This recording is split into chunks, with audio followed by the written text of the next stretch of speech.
Selamat pagi rekan-rekan sekalian. Anda tahu, setelah lebih dari 30 tahun saya berkecimpung di dunia kedokteran, ada satu hal yang semakin saya yakini. Esensi dari kedokteran keluarga itu, ya itu jauh melampaui sekedar resep dan diagnosis. Jauh sekali. Di baliknya, ada sebuah fondasi filosofis yang sangat kokoh yang sebetulnya menuntun setiap interaksi kita dengan pasien. Nah, hari ini, mari kita bedah bersama fondasi tersebut. Kutipan ini benar-benar merangkum jiwa dari disiplin kita, bukan? Perpaduan antara ilmu, seni, dan kemanusiaan. Jadi ini bukan hanya tentang keterampilan klinis yang bisa diukur, ada filosofi yang sangat mendalam yang mengarahkan segalanya. Dalam pembahasan kita kali ini, kita akan coba menyelami inti filosofi tersebut dan melihat bagaimana ia membentuk cara kita merawat dan menyembuhkan. Agar pembicaraan kita tidak abstrak, mari kita langsung lihat sebuah kasus. Kita akan berkenalan dengan Bapak Budi, usianya 55 tahun, menderita diabetes mellitus dengan beberapa komplikasi. Penting untuk kita ingat, kondisi beliau ini bukan sekedar masalah medis, tapi ini adalah persoalan manusiawi yang kompleks. Kasus beliau inilah yang akan menjadi pemandu kita. Oke, ini adalah peta perjalanan kita. Pertama, kita akan bertanya siapa sebetulnya pasien kita. Ini ranah ontologi. Lalu kita akan eksplorasi bagaimana cara kita memahaminya, itu epistemologi.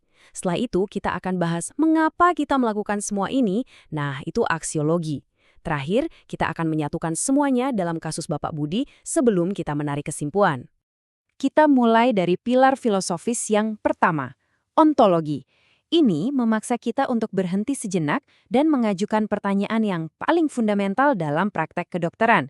Siapa atau apa yang sebenarnya sedang kita rawat?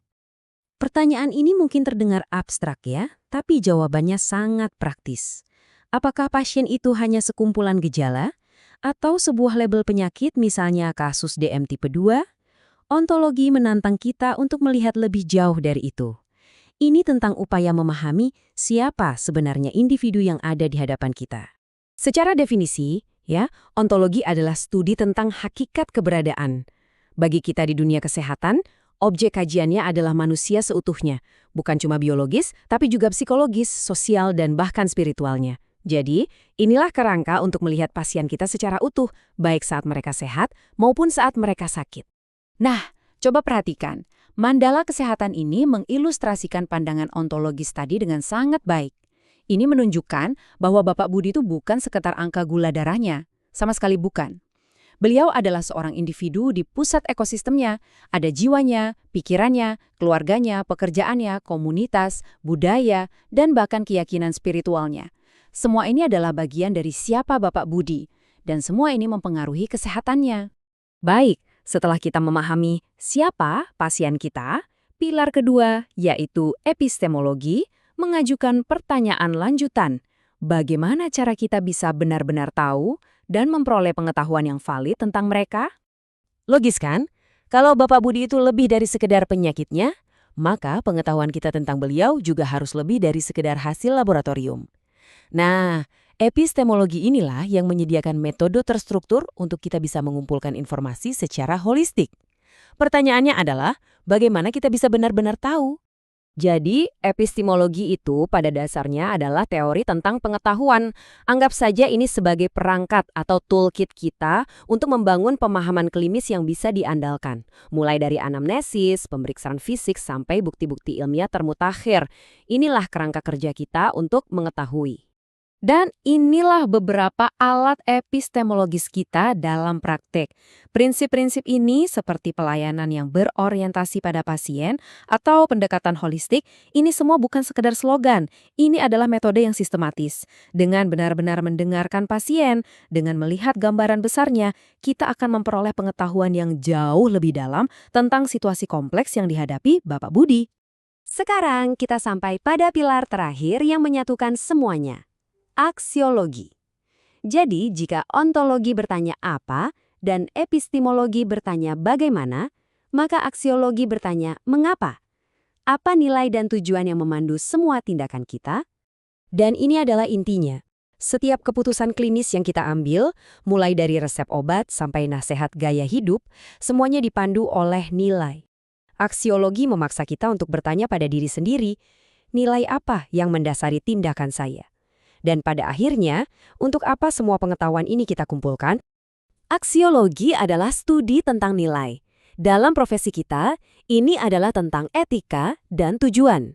Aksiologi memastikan bahwa praktik kita itu tidak hanya benar secara teknis, tapi juga baik secara etis dan bermakna.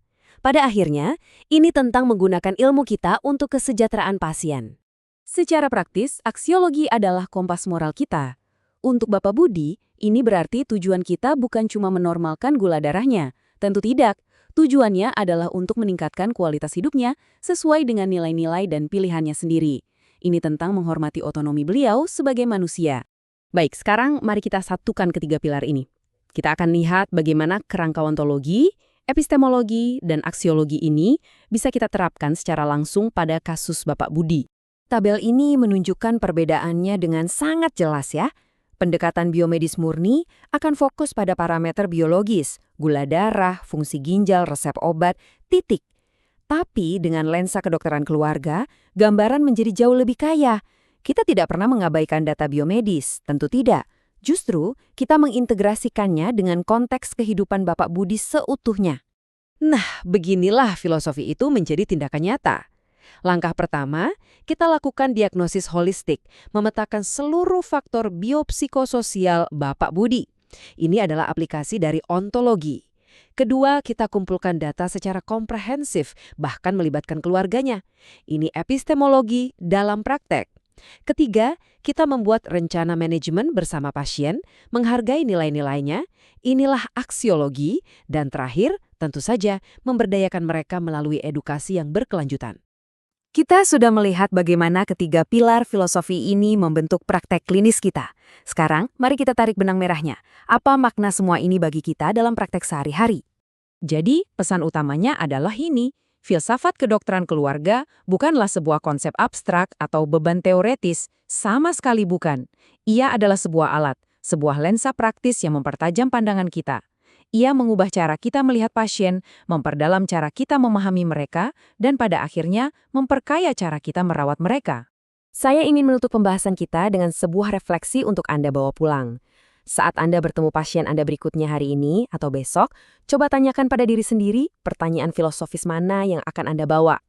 Apakah Anda akan bertanya, siapa sebenarnya pasien ini? Itu ontologi, atau bagaimana saya bisa lebih memahaminya?